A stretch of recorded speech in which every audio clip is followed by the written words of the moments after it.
한 번에 합격 해커스.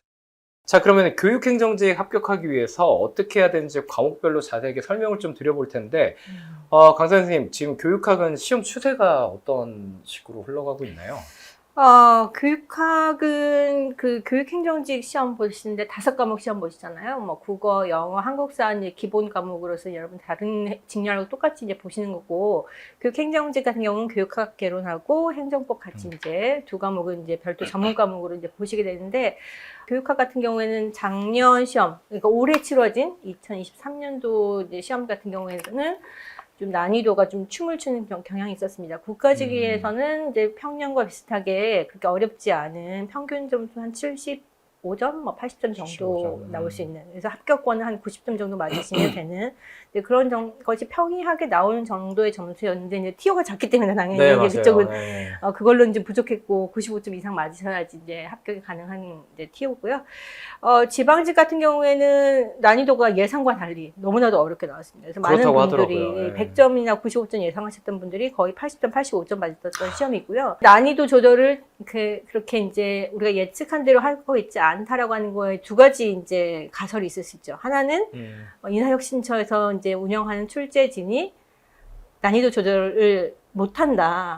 우리가 이제 의도치 않게 실패해서 네. 못한다는 것과, 또 한 가지는 그 직렬별 특성에 맞게 전문 과목들에서 좀 뭔가 좀 이렇게 좀 변별력을 가지려고 일부러 어렵게 냈을 수 있다라고 하는 두 가지가 있는데, 전반적인 좀 분위기상으로는 이제 국어, 영어, 한국사는 좀 어느 정도 이제 패스와 페일 과목으로 이제 기본을 가져가는 과목으로 가고, 변별도는 행정법이라든가 교육학에서 좀 짓지 않을까. 그래서 앞으로도 어렵게 나온다고 예상하고 공부를 좀 하셔야 되겠다라는 생각을 하고 있습니다. 기본적으로는 이런 이제 좀 어렵게 준비한다는 것의 의미는 단순히 그냥 기출문제만 눈에 발라서 외워서 가는 시험이 아니고, 기본 이론에 대한 탄탄한 이해를 바탕으로 해서 충분하게 깊이 있게 넓이 있게 공부를 좀 해주셔야겠다는 생각을 말씀드립니다. 행정법 공부는 어떻게 되는지 조금 더 구체적으로 합격권에 들 수 있는 행정법 공부 방법 소개를 해주시죠. 사실 뭐 교육행정직이라 해서 따로 뭐 행정법 출제하는 건 아니니까요. 뭐 별도의 공부법이 있다 이렇게 말씀드리기는 어려울 텐데, 아무래도 직렬 자체가 선호도가 굉장히 높아요. 그렇죠. 예, 근무하는 환경 자체가 네네. 좋고 이런 걸 사람들이 다 아니까 네. 사람들 수준이 높아서 컷이 올라가는 거죠. 그래서 다른 직렬을 위해 공부를 더 좀 열심히 하실 네. 필요는 있다. 행정법 같은 경우 일단 출제 경향은 뭐 당연한 얘기겠지만 이게 예측이 정말 어려워요. 알면 제가 점집 차렸겠죠. 근데 이게 안 되니까 일단 일반적인 경향을 좀 말씀드리자면 크게 숫자 2개 정도 언급할 수 있을 것 같아요. 일단은 8대 2입니다. 대법원 판례가 한 80% 정도 어느 정도 응용이 돼서 나오는 거고, 나머지 20% 정도는 그래도 개별법 조문을 특별히 응용 없이 변형하지 않고 그대로 출제를 해요. 그래서 대법원 판례는 평소에 이론적 기반을 토대로 어느 정도 좀 깊이 공부를 해두셔야 되고, 그 다음에 개별법 조문 같은 경우는 결국 받느냐 안 받느냐 가지고 당락이 갈리기 때문에 저는 이제 특강 형식으로 개설을 할 건데, 이걸 가지고 포인트 위주로 한번 좀 가볍게 보시면 되겠죠. 그리고 두 번째 숫자는 이제 10대 6대 4라는 건데, 보통 한 20문제 중에 절반 정도는 그냥 꽁으로 먹는 문제, 좀 속된 말로. 그래서 내가 열심히 해도 성실히 공부를 했다면 사지선다 모두 OX가 완벽히 가능한 그런 문제로 출제가 되는 거고요. 그 다음에 한 6문제 정도는 세 개 지문은 되게 생소해요. 근데 한 개 지문은 어느 정도 되게 친숙합니다. 그리고 보통 이 6개 문제들 중에 딱 친숙한 그 선지가 정답 지문인 경우가 많아요. 그래서 실전 가서 모르는 거 3개 선지 나왔다 해서 당황하지 않고 한 개 선지 차분히 OX 정오 판단을 하면 네. 정답을 골라낼 수 있다, 이런 거고요.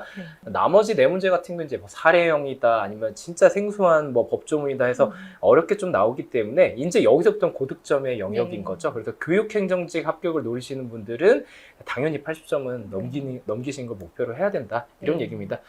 그리고 행정법 공부 방법 관련해서 좀 말씀을 드리자면, 일단 첫 번째는 후반부에 행정소송법이 나오거든요.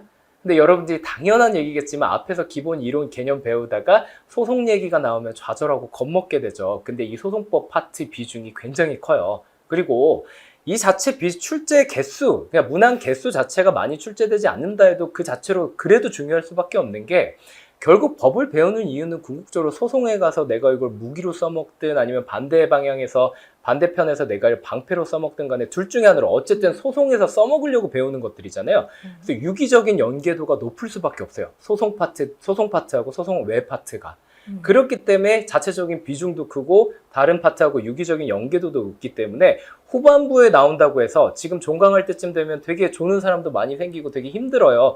근데 여기서 내려놓게 되면 행정법에 있어서 거의 절반 정도는 포기하는 셈이다. 그래서 마지막 부분이지만 어느 정도 우리가 좀 긴장감을 늦추지 않을 필요가 있는 겁니다. 그래서 저는 이제 수업 시간에 어떻게 하냐면 처음부터 그냥 첫 시간부터 개관을 어느 정도 합니다. 그래서 행정소송은 대충 이렇게 굴러가는 거고요. 앞으로 이제 계속 연계된 내용이 나올 텐데 그때그때 이렇게 연계를 좀 시키겠습니다 해서 예방주사를 좀 낮춰주는 거죠. 이런 식으로 일단 첫 번째 행정소송법의 비중을 결코 낮추면 안 된다 이런 거고요. 두 번째는 아까도 그 대법원 판례 뭐 관련해서 지나면 까먹고 지나면 까먹는다 이런 말씀 하셨는데 아마 대법원 판례 내용이 금방 휘발된다 이런 말씀이실 거예요. 근데 대법원 판례를 어떻게 공부하냐면요. 일단 대법원 판례라는 건 분쟁 중인 사안에 대해서 대법원이 법적인 결론을 내준 거잖아요. 그럼 어떤 사실관계, 어떤 스토리텔링이 있고 거기에 대해서 대법관들이 원고가 이겼다, 피고가 이겼다 이렇게 결론을 내줬다는 건데 당연히 이 결론을 잘 이해하려면 앞에 스토리텔링이 어떻게 이루어졌는지 일단 사안을 잘 파악을 한 다음에 이 결론을 숙지를 해야 그래야 이게 더 잘 외워져요. 근데 보통 수험생들은 마음이 조급하잖아요.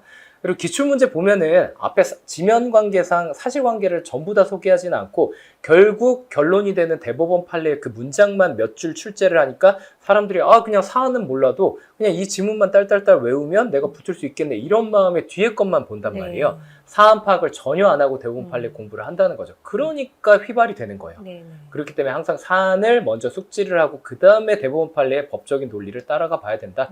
그래서 이제 이 부분도 말만 이렇게 얘기하면 법 공부 처음 하시는데 사안 파악 어떻게 합니까? 그래가지고 제가 그림으로 대충 이런 사안입니다. 여러분들 이제 거기다 가필해서 간단하게 사안에 대해서 보충하는 식으로 하면 그림 보고 사안 이해하고 그 다음에 논리가 이렇구나 이렇게 순서대로 공부 순서를 뒤바뀐 채로 하지 않고 자연스럽게 공부를 할 수 있는 거죠. 그리고 마지막으로는 제가 좀 비유적으로 구구단만 외우고 수학 공식은 안 외우는 유형이라고 많이 말씀을 드리는데 그런 거예요. 이게 대법원이 사안이 딱 대법원에 올라오면 그냥 마음 내킨 대로 판결을 내리는 게 아니에요. 이게 어떤 원리가 있겠죠. 법적인 원리라는 건데 그거를 두 글자로 줄여서 법리라고 하거든요.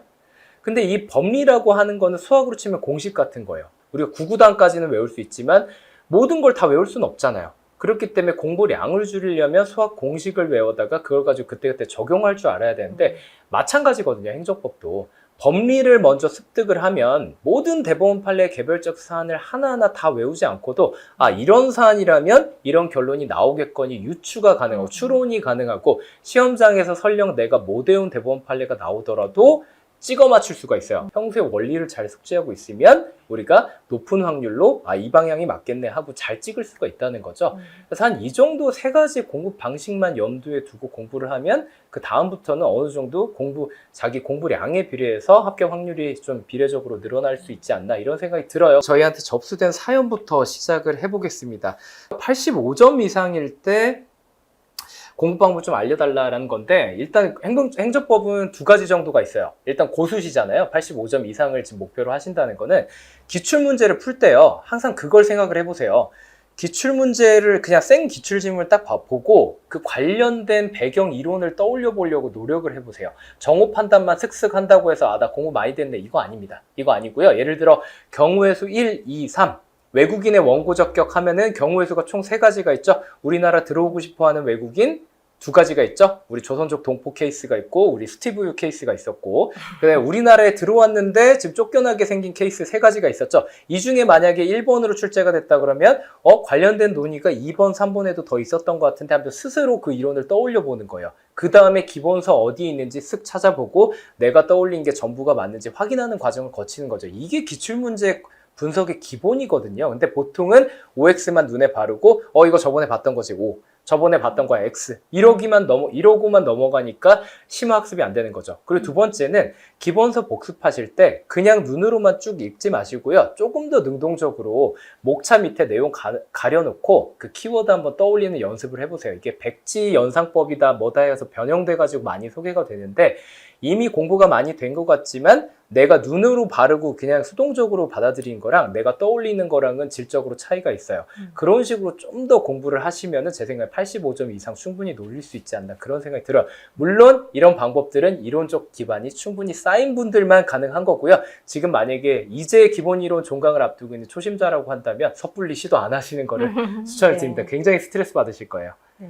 그럼 마지막 사연으로 가겠습니다. 합격 가자님께서 올려주셨는데 교육행정직 하는데 재시시고요. 교육학점 때문에 애를 먹고 계시는 재시생입니다. 경영학 전공에서 교육학은 공부를 한 적이 없어서 제일 처음에 하려니까 어려웠었고요. 그래도 여차저차 해서 시험 되지 않았는데 기본 이론 강의를 1회도 하고 기출문제집을 3회도 했는데 이론 강의 들을 때는 무슨 말 하는지 이해는 했는데 문제를 풀려니까 하루도 들어오지 않는 상태이다. 이렇게 상황 설명 주셨고요. 앞으로 제시 때 기본 이론뿐만 아니라 요약 강의도 같이 들어야 하는 것인지 계획을 어떻게 세워야하는지 시행착오 없이 내년 학기 이룰 수 있을까요?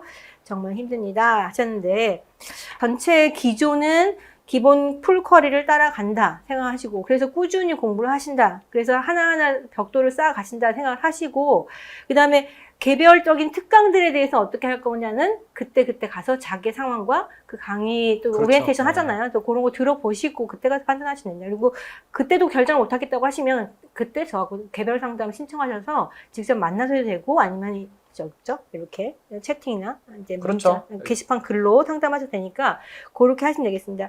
이 정도에서 마무리하면 될 것 같습니다. 끝까지 시청해 주셔서 네, 감사합니다. 감사합니다. 고생 많으셨습니다.